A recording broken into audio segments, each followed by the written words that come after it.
नमस्कार, बहुत स्वागत है आप सभी का। आप देख रहे हैं आपकी बात मध्य प्रदेश और मैं हूं अभिलाष मिश्रा। मध्य प्रदेश में मोहन सरकार अपना पहला पूर्ण बजट पेश करने जा रही है। कल यह बजट आएगा। वित्त मंत्री जगदीश देवड़ा करीब 4 लाख करोड़ के बजट को पेश कर सकते हैं। वहीं आज कांग्रेस विधायकों ने एक बार फिर विधानसभा के बाहर प्रदर्शन किया। आज कांग्रेस विधायक नकली सांप लेकर पहुंचे थे। कांग्रेस का आरोप है कि प्रदेश में 70,000 शिक्षकों के पद खाली हैं और कई सरकारी नौकरी पर सरकार जो है सांप के जैसे कुंडली मारकर बैठी हुई है।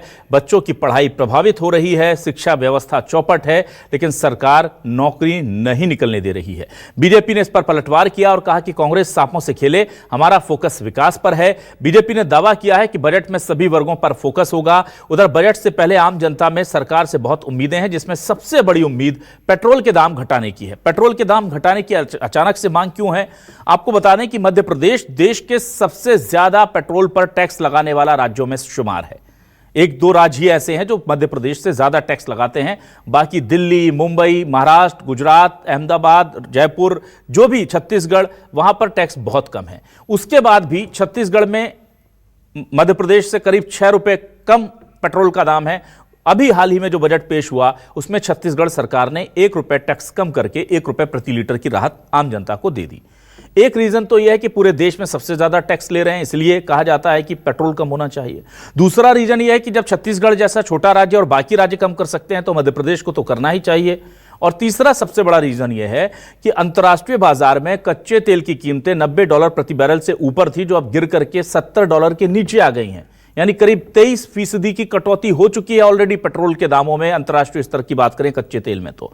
और सरकार यहां पर 2-4% भी कटौती करने को तैयार नहीं है, 1% भी कटौती करने को तैयार नहीं है। तो अब जनता की मांग है कि बहुत हुई महंगाई की मार, पेट्रोल के दाम कम हो इस बार, इस तरह की बात जनता कर रही है।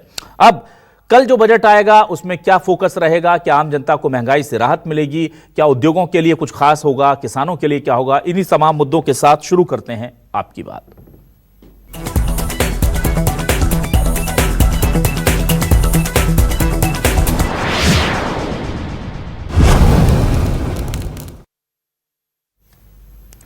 और आइए सबसे पहले सुनते हैं कि आखिर विपक्ष ने किस तरह से आरोप लगाए हैं। नेता प्रतिपक्ष उमंग सिंघार ने जो नौकरी है युवाओं की, खासतौर से शिक्षकों की, उसको लेकर के क्या कहा है और पलटवार में सीएम मोहन यादव ने क्या कहा है, सुनिए। जब सरकार सुनना नहीं चाहती, हमने कई बार बात करी, पीएससी के छात्रों ने धरना दिया, प्रदेश के हजारों छात्र इंदौर में इकट्ठे हुए, शिक्षक कर्मी 70 से 72,000 पद खाली पड़े, स्कूल में बच्चों को पढ़ाने के लिए मास्टर नहीं है, एसआई की भर्ती नहीं हो रही, इरिगेशन डिपार्टमेंट, एनवीडी डिपार्टमेंट, कई ऐसे डिपार्टमेंट है जिसमें पद खाली पड़े। भारतीय जनता पार्टी हर युवा को, प्रदेश को के युवा को सांप की तरह डस रही है। तो ये सांपनाथ की सरकार है बीजेपी की सरकार। अगर चाहे तो तत्काल, इसलिए हमने सरकार को जगाने के लिए नाक के पहले ये कुंडली मार के जो बेटी है बाहर निकले और लोगों के लिए, युवाओं के लिए काम करें। और कांग्रेसियों ने प्रदर्शन किया है कि सांप जैसे हालात, नकली सांप का प्रदर्शन। जो सपेरे हैं वो सांप पकड़ते रहेंगे, हम तो विकास करने वाले लोग हैं, विकास करते रहेंगे। और कांग्रेसियों ने प्रदर्शन किया है कि सांप जैसे हालात, नकली सांप का प्रदर्शन। जो सपेरे हैं वो सांप पकड़ते रहेंगे, हम तो विकास करने वाले लोग हैं, विकास करते रहेंगे। उधर उपनेता प्रतिपक्ष हेमंत कटारे ने भी गंभीर आरोप लगाए हैं और उधर मंत्री प्रहलाद पटेल ने पलटवार किया है। ये बयान भी सुनिए। सत्र में पहली बार देखने को मिला है कि अनुदान की भी मांग कर रही है। 4,000 करोड़ के रुपए की अलग से सरकार पर, मध्य प्रदेश की जनता पर कर्ज लादने की तैयारी है। दूसरी बात, मेरा आग्रह है वित्त मंत्री जी, जो मुख्यमंत्री जी भी हैं, उनसे कि इस बार परिवहन विभाग का एक अलग से बजट लाया जाए और साथ ही में गृह विभाग का, क्योंकि जिस प्रकार से सोने के बिस्किट परिवहन विभाग के आरक्षकों के पास मिल रहे हैं और राजधानी में ड्रग्स मिल रहा है 1850 करोड़ रुपए का एक जगह पर, तो इन 2 विभागों के मुझे लगता है पूरा बजट जो है मिला करके पूरे मध्य प्रदेश के बजट से ज्यादा निकल सकता है। तो इनको एक अलग से बजट में लाकर इस पे भी चर्चा की जाए कि ये काला धन किसका है। लेकिन ग्रामीण विकास सरकार की पहली 3 प्राथमिकताओं में एक प्राथमिकता है। और जो नवाचार मध्य प्रदेश के मुख्यमंत्री के नेतृत्व में हुए हैं, उनकी पूर्णता के लिए जो चीज़ें जरूरी होंगी वो मुझे लगता है बजट में होंगी। मुझे लगता है कि सरकार का रोड मैप 2047 का है, ऐसा आदरणीय प्रधानमंत्री जी ने कहा है। जब आप 2047 के रोड मैप पर चलते हैं तो हर बजट के इन टुकड़ों में विचार करने की ज़रूरत नहीं होती है। हमको आगे सोचना होगा कि हम किन प्रायोरिटीज़ को प्राथमिकता देंगे। बजट से आपको इस बात का अंदाजा पड़ जाएगा। उधर पेट्रोल की कीमतों को घटाने के लिए आम जनता क्या गुहार लगा रही है सरकार से, जरा सुनिए बजट से क्या है उन्हें उम्मीद। सबसे पहले तो मैं बता दूं आपको कि बजट में महिलाओं के प्रति और युवाओं के लिए और मध्यम वर्ग के लिए मैं सबसे पहले कहूँगा कि मध्यम वर्ग के लिए जो रोज़मर्रा की कहानी बनी हुई है, इनके लिए बजट अच्छा होना चाहिए। देखिए, निश्चित रूप से जो भी सरकारें हैं हमारी लोकतांत्रिक व्यवस्था में, वो सारा काम जनहित के लिए करती हैं। तो उम्मीद यही है कि ये बजट भी जनहित में होगा, हम करते हैं तो ये उम्मीद है कि उनके लिए कुछ अच्छी खुशखबरी होगी। तो सरकार से यही उम्मीद है कि इस पे थोड़ा ध्यान दिया जाए और देखा जाए कि महंगाई को कैसे कम कर सकते हैं। पेट्रोल के दाम तो बिल्कुल कम करना चाहिए। जैसे महंगाई ज़्यादा बढ़ गई है उस हिसाब से हर बजट में कुछ ना कुछ अच्छा आता है तो कुछ बुरा भी आता है लोगों के लिए। तो डेफिनेटली पेट्रोल के दाम कम होना ही चाहिए, क्योंकि मध्य प्रदेश में गाड़ियाँ भी बहुत है, बहुत गाड़ियाँ चलती है, पेट्रोल की खपत भी बहुत है।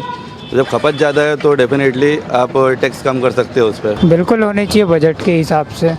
महंगाई का दौर है, ऊपर से पेट्रोल भी इतना महंगा, आम आदमी क्या करेगा। पेट्रोल के दाम तो एब्सोल्युटली कम होने चाहिए। उसका एक बेनिफिट अपने सरकार को ये भी है कि क्योंकि पेट्रोल डीजल यदि सस्ता होगा, ट्रांसपोर्टेशन सस्ता होगा, और ट्रांसपोर्टेशन सस्ता होगा तो चीज़ें भी सस्ती आएंगी। चीज़ें सस्ती आएंगी तो महंगाई दर वैसे भी कम होती जाएगी। ये मेन मुद्दा होना चाहिए कम, मेरे हिसाब से तो होना चाहिए।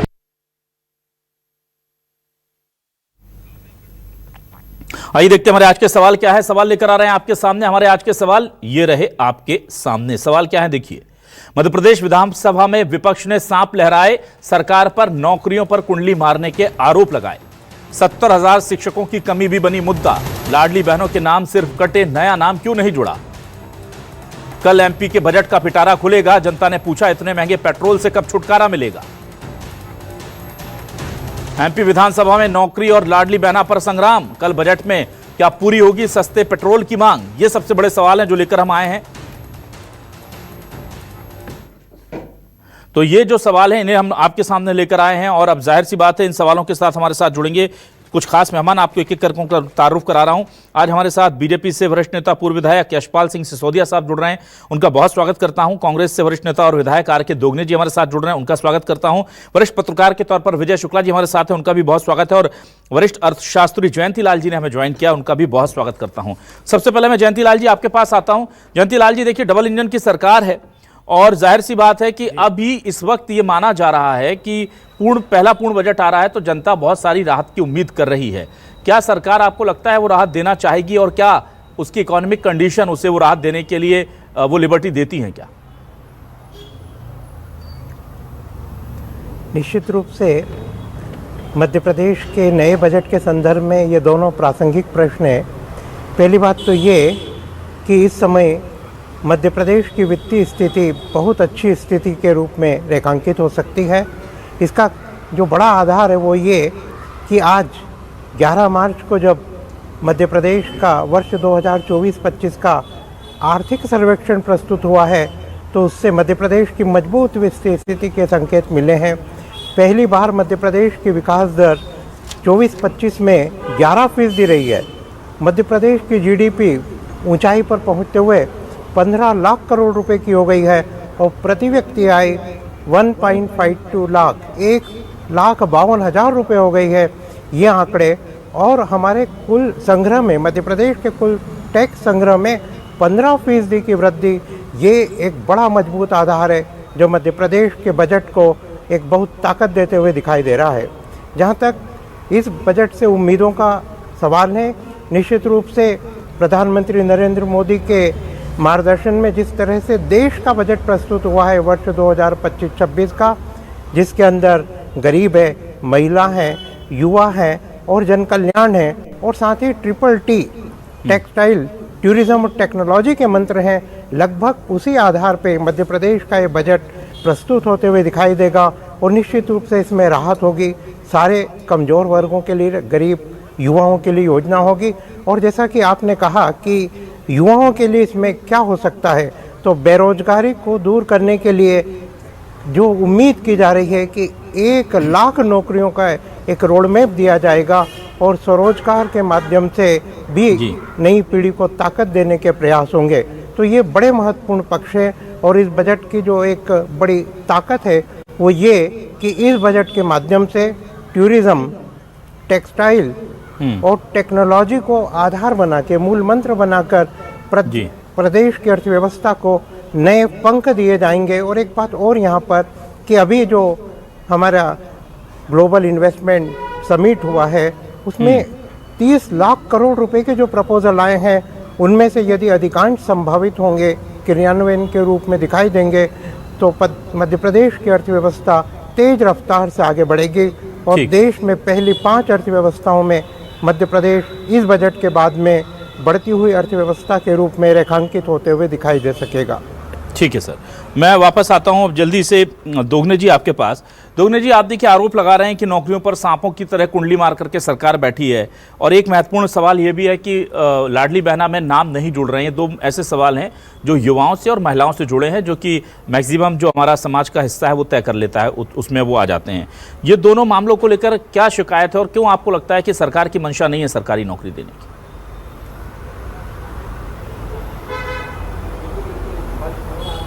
देखिए, बिल्कुल स्पष्ट है। आप देखिए सभी डिपार्टमेंटों में वैकेंसियां हैं। आज पुलिस में देखें तो 20,000 वैकेंसी कृषि विभाग में है, शिक्षा विभाग में है। तो वैकेंसियां क्यों है? अगर आप सरकार अच्छी चला रहे हैं, आप लोग जनता के हित में काम कर रहे हैं, तो वैकेंसियां फिल क्यों नहीं कर रहे हैं? और फिलअप करेंगे तो लोगों को सुविधा मिलेगी। आज कृषि विभाग में वैकेंसियां पड़ी है, सभी विभागों में वैकेंसियां, 1 लाख से ऊपर वैकेंसियां पड़ी है। और आपने 2 करोड़ देश में रोजगार देने की बात की थी, तो कहाँ दे रहे हैं देशों में?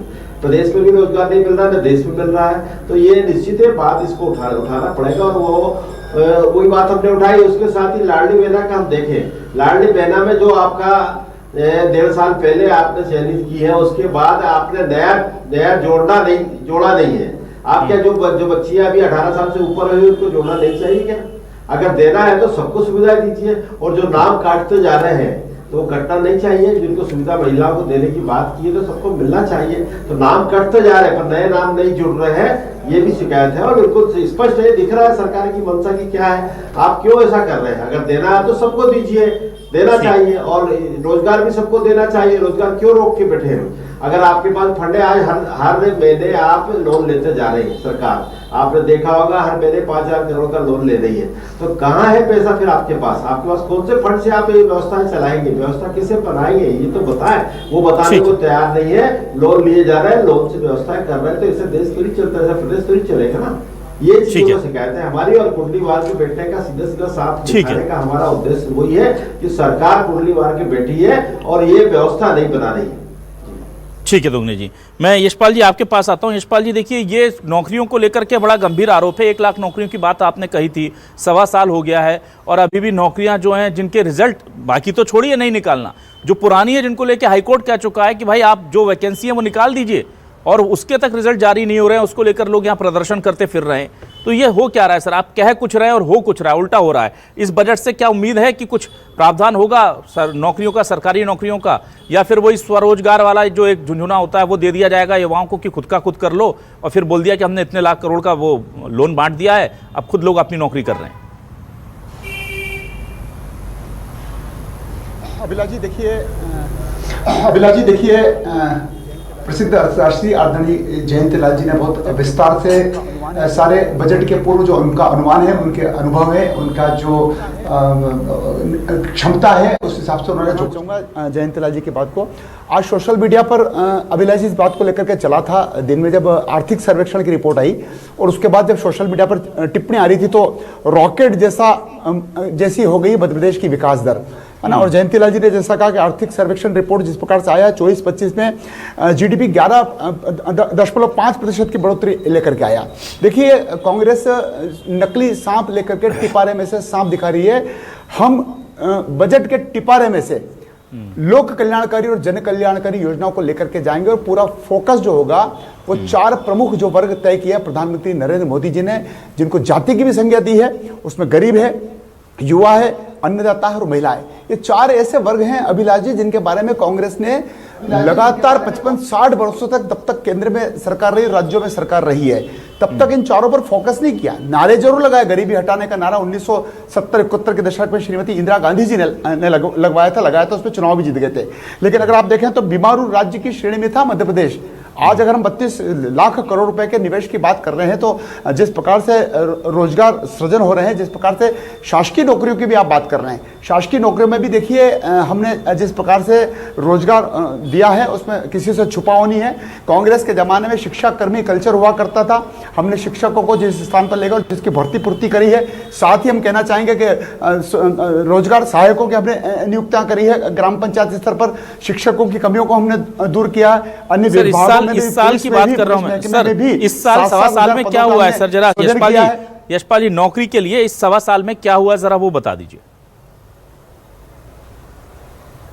देखिए, नौकरियां लगातार विभागों की मांग के अनुसार, बजट की मंशा के अनुसार ये निरंतरता बनी रहती है अभिलाष जी। कोई नौकरी एक दिन में समाप्त होने वाली नहीं है। ना तो निरंतर आप कुछ आंकड़े दे दीजिए ना, सवा साल में कितनी नौकरियां हम लोगों ने जनता को दे दी है, हमारे मध्य प्रदेश के लोगों को, क्योंकि 1 लाख नौकरियां दिया जाएंगे वादे किए थे। शिक्षा के क्षेत्र में अभिलाष जी 40,000 नियुक्तियां दी है, शिक्षा के क्षेत्र में दी है। रोजगार सहायकों की नियुक्तियां 40,000 नौकरी दे दी शिक्षा के क्षेत्र में, वो कह रहे हैं दोगने जी। आप लोग बेवजह आरोप लगाते हैं, एक साल में 40,000 नौकरी तो बड़ा आंकड़ा है। बता दें किस विभाग में दी है। मेरा सीधा सरकार के ऊपर आरोप है कि ये हमारे SC ST वर्ग के आरक्षण को भी खत्म कर रहे हैं। आउटसोर्स में पूरी की पूरी नौकरियां जा रही है। आप देखा होगा आउटसोर्स से काम हो रहे हैं, हर विभाग में आउटसोर्स के कर्मचारी काम। मैं विजय शुक्ला जी के पास गलत है, इससे हमारा आरक्षण भी खत्म होता जा रहा है। दोगने जी अब आप दोगने जी के साथ भी अन्याय हो रहा है। दोगने जी कर्मी वाला कल्चर कांग्रेस की देन है। दोगने जी 1 मिनट, दोगने जी आप लोग विपक्ष में बैठकर ये लिबर्टी नहीं ले सकते ना। दोगने जी 1 मिनट, दोगने जी आप विपक्ष में बैठकर ये लिबर्टी नहीं ले सकते। ये जो मध्य प्रदेश का युवा जो अपना भविष्य आज डूबता हुआ देख रहा है ना, ये कर्मी कल्चर आपकी सरकार ने शुरू किया, दिग्विजय जी की सरकार ने शुरू किया, अब आप ही सुना रहे हैं बीजेपी को। मैं 1 मिनट विजय शुक्ला जी के पास आता हूं। विजय शुक्ला जी मुझे ये बताइए, रॉकेट हो गई है हमारी अर्थव्यवस्था, 11% की ग्रोथ, GDP 15 लाख करोड़ के पार, प्रति व्यक्ति आय में जबरदस्त उछाल, टैक्स कलेक्शन में 15% की बढ़ोतरी, ये एक आंकड़ा। और दूसरा आंकड़ा क्या कि नौकरियों पर अभी स्टे टाइप के लगे हुए हैं, नहीं निकल पा रही हैं, रिजल्ट नहीं जारी हो रहे हैं। सोचिए, नौकरी तो दूर की बात है। उससे भी बड़ी चीज क्या, देश में सबसे ज्यादा विकास दर वाला राज्य है, उसके बाद भी देश में सबसे ज्यादा टैक्स वसूलने वाला मध्य प्रदेश 2-3 राज्यों में शुमार है ऊपर के। छत्तीसगढ़ जैसा राज्य अपने टैक्स से 100 रुपए, अभी उसके यहां 100 रुपए पेट्रोल था, उसको भी 1 रुपए कम कर दिया। और मध्य प्रदेश में 107 के आसपास पेट्रोल है, उससे भी 1 रुपए कम नहीं हो पा रहा। 23% से ज्यादा की अंतर्राष्ट्रीय बाजार में कच्चे तेल की कीमतें गिर गई हैं, हमारी अर्थव्यवस्था रॉकेट बनी हुई है, लेकिन हम उसके बाद भी जनता को वो राहत नहीं दे रहे हैं। तो वो तो अर्थव्यवस्था रॉकेट बनेगी ना, जब आप जनता पर टैक्स का बोझ डालेंगे तो जाहिर सी बात है खजाना भरेगा, अर्थव्यवस्था बढ़ेगी। फिर तो ये जो विकास हो रहा है अर्थव्यवस्था का, इसका फायदा क्या जनता को नहीं मिलना चाहिए नौकरियों के तौर पर, थोड़ी सी महंगाई में राहत के तौर पर? ये सिर्फ खजाने भरने के लिए होता है क्या? एक बैलेंस नहीं होना चाहिए क्या?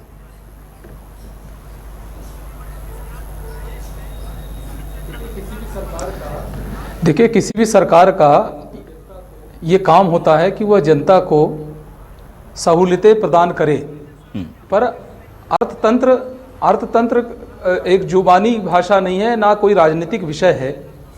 अर्थतंत्र में सिस्टम को चलाने के लिए, अर्थव्यवस्था को संचालित करने के लिए कहाँ से संसाधन कहाँ से आ रहे हैं और किन संसाधनों पर किस क्षेत्र में हमें कितना काम करना है, हमें ये समझना होगा। क्योंकि जो बजट है वो एक समग्र दृष्टिकोण को ध्यान में रखते हुए बजट सरकार तैयार करती है। मैं अभी आपकी स्क्रीन पर देख रहा था कि बहुत सारे भर्तियों के अभी रिजल्ट आने बाकी हैं। ये सही मायने में ये चिंता की बात है और सरकार को ये चाहिए कि वो ये जो भर्तियों के मामले जो युवा कई सालों से इंतजार कर रहे हैं नौकरियों के लिए, तो इस पर एक विचार करना चाहिए और इसका एक प्रोसेस के अंतर्गत इसका नियुक्तियां इनकी होनी चाहिए। अभी मैं विपक्ष के नेता का एक बयान सुन रहा था और वो ये कह रहे थे, उमंग सिंगार जी, कि सरकार सुनना नहीं चाहती, ये उनका कमेंट था, सरकार सुनना नहीं चाहती। तो हम अगर ये पूछें विपक्ष के नेता से, और जनता के, हम चूंकि पत्रकार हैं तो जनता की ओर से हम ये पूछ रहे हैं, विधायक कांग्रेस के बैठे हुए हैं दोगने जी, बहुत सुलझे हुए विधायक हैं, वो ये बताएं कि क्या उमंग सिंगार जी अपने सहयोगी विधायकों की सुन रहे हैं क्या? क्योंकि हमारी जानकारी ये है कि कांग्रेस के विधायक लगातार परिवहन मामले में ये मांग कर रहे हैं कि स्थगन प्रस्ताव लाकर चर्चा कराई जाए। अभी जो एक निजी होटल में जो बैठक हुई थी कांग्रेस विधायक दल की, तो उस विधायक दल की बैठक में कांग्रेस के अधिकांश विधायकों की ये इच्छा थी और उनकी मांग है कि परिवहन मामले में जिस मामले को कांग्रेस पार्टी ने बड़ी गंभीरता से उठाने का दिखावा किया था, उस दिखावे को अंजाम देने का समय आ गया है और वो समय है विधानसभा सदन के भीतर स्थगन प्रस्ताव लाया जाए। आज भी कांग्रेस के कुछ विधायक हमें मिले और वो ये कह रहे थे कि हमने जब नेता प्रतिपक्ष से कहा कि इस पे स्थगन प्रस्ताव लाया जाए तो उन्होंने इसे टाल दिया और वो लगातार इसको टाल रहे हैं। विधायक जी इस पर स्थिति स्पष्ट करेंगे, आर.के. दोगने साहब की क्या स्थिति है क्या नहीं है, पर प्रदेश की जनता को इंतजार है कि क्या कांग्रेस वाकई में इवेंट पार्टी बनकर के रह गई है क्या, या वाकई में वो ऐसे ही सांप पिटारे से निकालेगी, ऐसे ही वो कभी टोकरी लेकर के पहुंच जाएगी, कभी धान की बालियां, कभी नकाब ढक के पहुंच जाएगी। तो कांग्रेस को प्रदेश की जनता देख रही है। और आज विधानसभा अध्यक्ष के एक टिप्पणी से मैं अपनी बात अभी यहाँ खत्म कर रहा हूँ कि विधानसभा अध्यक्ष जी ने आज एक बात कही। उन्होंने ये कहा कि ये सदन की मर्यादा को बनाए रखिए, आप अगर आए हैं तो सत्ता पक्ष और विपक्ष दोनों मर्यादा में रह करके विमर्श करें गंभीरता से। और आज जयवर्धन सिंह जी ने थोड़ा सा एक इस विषय को छेड़ा जब उन्होंने कहा कि सौरभ शर्मा मामले में, और उन्होंने दूसरा विषय कहा नरसिंह मामले में। तो आखिर क्या कारण है कि विपक्ष एक नहीं नजर आ रहा है, इस पर दोगने जी बताएंगे। ठीक है, चलिए मैं वापस आता हूं जयंतीलाल जी आपके पास। जयंतीलाल जी, अब जब हमारी अर्थव्यवस्था बहुत अच्छी पटरी पर है और चूंकि आप मुझसे बेहतर समझते हैं और आप कह रहे हैं कि एवरीथिंग इज गुड, जो भी हमारे पैरामीटर्स हैं वो हमको बहुत पॉजिटिव इंडिकेशन दे रहे हैं, तो जो बहुत महत्वपूर्ण चीज़ होती है जो लोगों से सीधी जुड़ी होती है, एक तो रोजगार या सरकारी नौकरी, क्योंकि आज भी आप भले ही कह लें हम कि हम आपको स्किल डेवलपमेंट के नाम पर ये दे देंगे, फ्रीबीज के नाम पर वो दे देंगे, पर असल जो कहते हैं ना कि पैसा जो पहुंच रहा है वो सरकारी नौकरी और दूसरा पेट्रोल के या राशन के जो महत्वपूर्ण दाम होते हैं, इनके ऊपर टैक्स में कोई रियायत मिलने की हम उम्मीद कर सकते हैं या नहीं? या आपको लगता है कि नहीं, सरकार को अगर खजाना भरना है तो थोड़ी बेरहमी से आंख बंद तो करनी पड़ेगी कि पेट्रोल के लिए चिल्लाने दो, सबसे ज़्यादा भले ही हम टैक्स लगा रहे हैं देश में, 2-3 राज्यों के में लिस्ट में है, पर चलने दिया जाए? या आपको लगता है कि नहीं, अब इतना तो हमने अच्छा बेस बना लिया है कि हम थोड़ी राहत दे सकते हैं जनता को? निश्चित रूप से कल जब वित्त मंत्री जगदीश देवड़ा जी बजट प्रस्तुत करेंगे प्रदेश का, तो उनकी मुट्ठियां खुली हुई होंगी, क्योंकि प्रदेश की वित्तीय स्थिति वर्ष 2024-25 में बेहतर रही है और ऐसी खुली मुट्ठियों से जब वह राहत देते हुए दिखाई देंगे, वहीं दूसरी ओर जो महत्वपूर्ण बात है कि निश्चित रूप से इस बजट के माध्यम से अधिक सरकारी नौकरियां होंगी, क्योंकि आज भी नई पीढ़ी का एक जो रुझान होता है, एक बहुत बड़ी रुचि होती है, वो सरकारी नौकरी में है। तो इस बजट के माध्यम से अभूतपूर्व रूप से सरकारी नौकरियां बढ़ाने के लिए वित्त मंत्री के कदम दिखाई दे सकते हैं। और दूसरी जो महत्वपूर्ण बात है, जनता जो राहत चाहती है महंगाई से, वैसे महंगाई तो घट गई है, पिछले 6 महीने में भी घटी है और अभी जो नए आंकड़े आए हैं उसमें भी महंगाई दर घट गई है। फिर भी एक बड़ी राहत जिस तरह से कई प्रदेशों ने दी है, पेट्रोल और डीजल की कीमतों में कुछ कमी करके, वैसी राहत वित्त मंत्री दे सकते हैं। और प्रदेश के लोग इस बात की प्रतीक्षा भी कर रहे हैं कि इस बजट के माध्यम से ऐसी राहत मिले। लेकिन एक बड़ी महत्वपूर्ण बात जो मैं कहना चाहूँगा कि यद्यपि अभी मध्य प्रदेश की जो वित्तीय स्थिति, कर्ज की स्थिति जो है वो एकदम खतरे के बाहर नहीं है। मध्य प्रदेश पे करीब 4.15 लाख करोड़ 4.15 लाख करोड़ रुपए का कर्ज है, लेकिन ये भी अभी वित्तीय सीमा के अंदर है। जो नियम होता है कि कोई भी प्रदेश या कोई भी सरकार जीडीपी के 3% तक कर्ज ले सकती है, तो अभी मध्य प्रदेश की सीमा है। मध्य प्रदेश ने कभी ओवरड्राफ्ट नहीं किया है, मध्य प्रदेश ने कभी भी ब्याज की और किस्तों की अदायगी नहीं रोकी है। लेकिन फिर भी केग ने अभी पिछले महीने जो रिपोर्ट दी है उसमें मध्य प्रदेश को चेताया है कि उसे अधिक कर्ज से बचना चाहिए। तो इस बजट में ये उम्मीद की जा रही है कि वित्त मंत्री वित्तीय अनुशासन का, राजकोषीय अनुशासन का भी पालन करते हुए दिखाई देंगे और एक बड़ा अभूतपूर्व ये बजट वे प्रस्तुत करते हुए दिखाई देंगे। ठीक है सर, मैं वापस आता हूं दोगने साहब आपके पास। दोगने जी जरा मुझे ये बताइए दोगने जी कि कांग्रेस जो है क्या वाकई में कमजोर लड़ाई लड़ रही है आरटीओ घोटाले को लेकर के? जो बड़े आरोप लग रहे हैं कि उसको लेकर के नेता प्रतिपक्ष उमंग सिंघार जी जो हैं वो बहुत ज्यादा इंटरेस्टेड नहीं है, क्या ऐसा हो रहा है? या उसको लेकर के आप लड़ेंगे? क्योंकि सड़कों पर तो खूब लड़े थे, अब सदन में उसको लेकर खामोशी है। नहीं, ऐसी कोई बात नहीं है। देखिए अभी तो आज बजट, आज वो जो थी उस पर राज्यपाल के अभिभाषण पर चर्चा थी, ये चर्चा आज खत्म हुई, कल बजट आएगा, इसके बाद चर्चा होगी, निश्चित होगी। वो मुद्दा तो बड़ा मुद्दा है और मुद्दा को हम लेके बैठे हुए हैं, हमारी मीटिंगों में भी तय हुआ है कि निश्चित परिवहन विभाग वाला मुद्दा उठाएंगे, वो उठेगा मुद्दा। ऐसा कोई बात नहीं है कि छिप रहा है, कोई दब रहा है, कोई दबने की कोई बात नहीं है, उठेगा और मुद्दा बड़ा है। आप खुद देखिए, ये सरकार जवाब दे रहे, सरकार स्पष्टीकरण क्यों नहीं दे रही है? विपक्ष से पूछने के बजाय ये क्वेश्चन तो सरकार से बनता है कि भाई इतना सोना, इतना नगद पैसा एक कांस्टेबल जो परिवहन विभाग का उसके घर पकड़ाया गया है और कैसे पकड़ाया, कहाँ से आया, कौन का है, कौन मंत्री का है, कौन नेता का है, ये सब चीज़ें क्लियर होना चाहिए ना।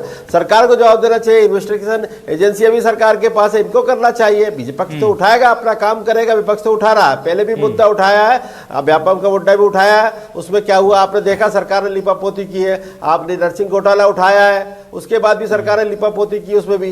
तो ये चीजें करना चाहिए, जांच करना चाहिए। जनता के हित में सरकार बनती है तो जनता का हित जिसमें हो वो काम करना चाहिए। हमने देखा है कि देखो जनता का हित हो ही नहीं रहा। जनता के हित में आप अगर चोर को पकड़ोगे नहीं तो चोरी कैसे रुकेगी? तो रुकी नहीं रही है, सरकार में चली आ रही है, इसका मतलब सरकार इन्वॉल्व है। तो ये चीजें आ रही है, इसलिए बाकी हम मुद्दे सब उठाएंगे और समय कम दिया है। देखिए आप उठा के बजट का हमारा मुद्दा मेन यही था कि आपको टाइम बढ़ाना चाहिए। पुराने अगर इतिहास हम देखें तो 76 बैठकें हुई है, मतलब 3 महीने विधानसभा चली है। पर अभी वर्तमान में देख रहा हूँ 9 दिन में क्या कर लेंगे। तो सब मुद्दे लेकर आएंगे हम लोग और 9 दिन का टाइम दिया सिर्फ सरकार ने। सरकार ठीक है, चलिए खुद ही यशपाल सिसोदिया जी के पास भाग रही है सरकार। ठीक है, तो सरकार को जवाब देना चाहिए। ठीक है, यशपाल सिसोदिया जी आपसे मैं जानना चाहूंगा, जब इतना अच्छा आर्थिक सर्वेक्षण पेश किया गया है तो उतनी राहत और रियायत मिलेगी, और वो रियायतें जो सरकारी आंकड़ों में चमकती दिखती हैं वो नहीं, वो रियायतें जो जमीन पर उतरती हैं और आम लोगों को राहत देती हैं। क्योंकि मैं देखता हूं कि मुद्रा लोन में हमने इतना लोन बांट दिया, उससे मेरे आसपास का, मुझे अगर मैं 100-200 लोगों से बात करता हूं तो कोई नहीं कहता कि मैंने अपनी जिंदगी बदल ली हो उससे। हो सकता है 1000 में एक आध हो, लेकिन वो बहुत कम परसेंटेज होता है। जो सीधी रियायत होती है, जैसे केंद्र ने इनकम टैक्स में दिया, उसको देख करके हाँ हर आदमी ने कहा कि बहुत अच्छा फैसला था। तो ऐसे कोई फैसले होने वाले हैं क्या सर जो आम आदमी को सीधे राहत दे दे? निश्चित रूप से अभिलाष जी, देखिए जो महामहिम राज्यपाल जी का जो अभिभाषण आया और अभिभाषण में जो कुछ सरकार की जो कार्य योजना है, सरकार का जो संकल्प है वो भी हमने सबने देखा। 22 लाख आवास बनेंगे, 1 लाख किलोमीटर सड़कें बनेगी, 30 लाख 77,000 करोड़ का निवेश प्रस्ताव पारित होगा। भोपाल में राष्ट्रीय रक्षा विश्वविद्यालय की स्थापना होगी, 780 प्रधानमंत्री श्री स्कूल बनेंगे, 413 स्थानों पर गीता भवन बनेंगे। और मैं कहना चाहूंगा धार्मिक क्षेत्र पर, पर्यटक के क्षेत्र में बहुत जबरदस्त अभिलाष जी प्रगति और उन्नति हो रही है और उसी के साथ वो रोजगार का सृजन भी होता है। और जैसा कि आदरणीय जयंतीलाल जी भी बता रहे थे, मैं फिर धन्यवाद देना चाहूंगा अर्थशास्त्री महोदय को, बड़े सीनियर हैं, बड़े वरिष्ठ हैं, कि 15,000 करोड़ का अभिलाष जी अकेला प्रावधान किया गया है लाडली बहना पर। कांग्रेस का जब आखिरी बजट हुआ करता था वो पूरे मध्य प्रदेश का विकास का था, कर्मचारियों का वेतन का था, सारे काम थे, वो 22,000 करोड़ का था। आज अकेले हम लाडली बहना योजना पर 15,000 करोड़ रुपए का प्रावधान कर रहे हैं। सरकार ओवरड्राफ्ट एक दिन नहीं है, एक दिन। कहीं कर्मचारियों को समय पर, अधिकारियों को समय पर वेतन मिलता है, इंफ्रास्ट्रक्चर में वृद्धि हो रही है, और किसान के लिए, युवाओं के लिए, महिलाओं की सशक्तिकरण, लेकिन लाडली बहनों को आप जोड़ थोड़ी कटाते जा रहे हैं। ये आप बजट आगे बढ़ाने का काम कर रहे हैं। सिसोदिया जी, आप बजट बढ़ा रहे हैं लाडली बहना के लिए, पर आप लाडली बहनों की संख्या तो घटाते जा रहे हैं।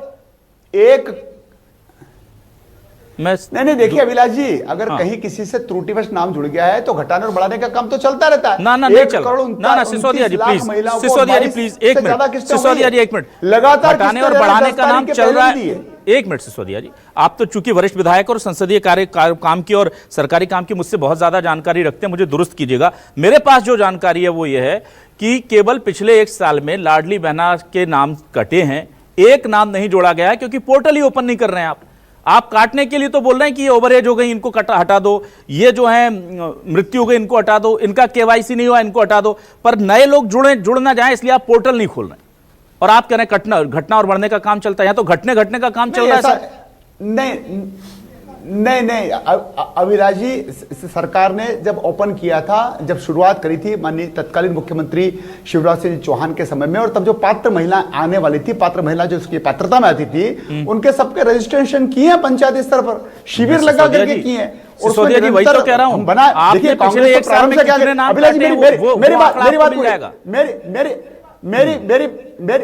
मेरी बात पूरी हो जाने दीजिए। कांग्रेस को तो सपना लग रहा था, कांग्रेस तो कांग्रेस का सवाल नहीं, ना एक महीने चलेगी, बहनों का सवाल, इसमें कांग्रेस को इन्वॉल्व मत कीजिए। 22 किस्तें हो गई है। और अभिलाष जी, मैंने कहा कि किस्तें नहीं दे रहे हैं, तारीख से पहले भी हम दे रहे हैं। आप 8 तारीख की जगह 1 तारीख को दीजिए, 10 को। मैं कुछ 15,000 का प्रावधान कम थोड़ा, मैं सवाल ये कर रहा हूं सिसोदिया जी, आप मेरा सवाल शायद नहीं समझ पा रहे हैं जी। मेरा सवाल बहुत सिंपल है कि आप 1 साल से लाडली बहनों के नाम काट रहे हैं, नया पोर्टल, उसको पोर्टल में खोल करके नए लोगों के नाम नहीं जोड़ रहे हैं। अब आप बजट को 1 लाख करोड़ कर दीजिए, 10,000 करोड़ कर दीजिए, 200 करोड़ कर दीजिए, फायदा क्या हो रहा? फायदा तो कम हो रहा ना, जो महिलाओं की संख्या वो तो घट रही है। तो वो पोर्टल कब खोलेंगे ताकि अगर 60 साल की कोई महिला हो गई, वो रिटायर कर दिया आपने, वो ठीक है, लेकिन जो लड़की 23 साल के एंटर कर गई उसको भी तो जोड़ेंगे ना आप, वो आप नहीं जोड़ रहे हैं। तो वो ये जो कहते हैं ना, कहना कुछ और करना कुछ, ये गड़बड़ हो रही है।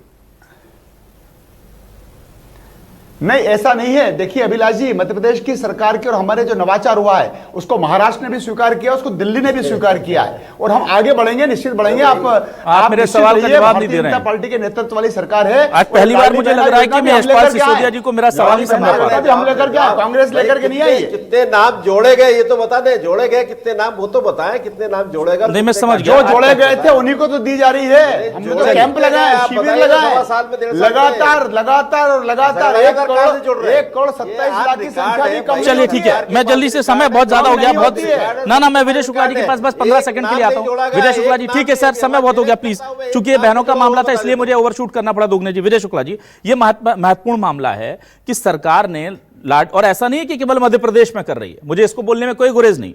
छत्तीसगढ़ में महतारी वंदन है, वहां भी यही है, और वहां विधानसभा में आज यही सवाल उठाए कि आपने करीब 67,000 नाम 1 साल में काट दिए, ये कह करके कि ये ओवरहेज हो गया, इनका केवाईसी नहीं हुआ, इनका ये पेपर नहीं था, इनके आधार कार्ड मैच नहीं हुआ, इनका आधार कार्ड का वेरिफिकेशन नहीं हुआ, ये डेथ हो गई है। 70,000 नाम 1 साल में काट दिए और 1 नाम नहीं जोड़ा, पोर्टल ही नहीं खोल रहे, और यही सरकार कर रही है। तो ये कहते कुछ हैं, करते कुछ हैं। क्या आपको लगता नहीं कि जनता ये चीजें समझ रही है?